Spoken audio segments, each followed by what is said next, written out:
Alhamdulillahi Rabbil Alameen, as-salatu was-salamu ala khatamin nabiyyin wa ala alihi wa sahbihi ajma'in, amma ba'd, fa'a'udhu billahi minash shaytanir rajim, bismillahir rahmanir rahim.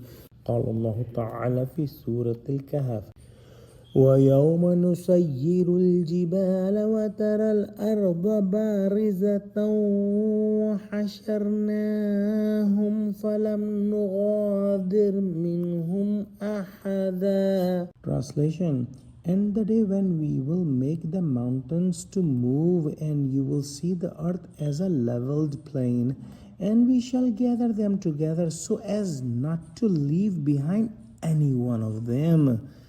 In the hereafter, Allah subhanahu wa ta'ala will make the mountains move.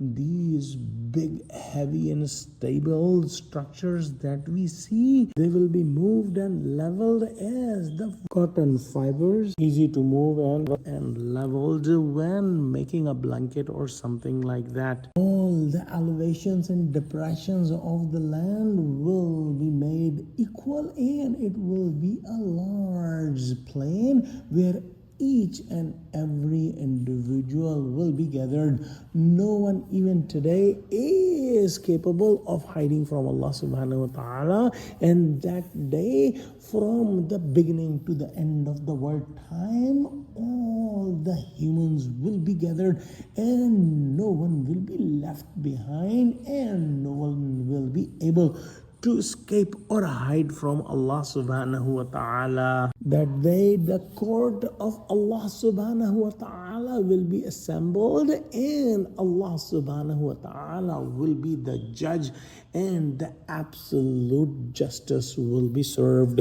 Let's pray that Allah subhanahu wa ta'ala give us true understanding of Quran, connect us with the truthful people, make us steadfast on the straight path. Oh Allah, help Muslims, unite Muslims, Ameen. Wa akhiru da'wana anil hamdulillahi Rabbil Alameen. Wassalamu alaikum wa rahmatullahi wa barakatuhu.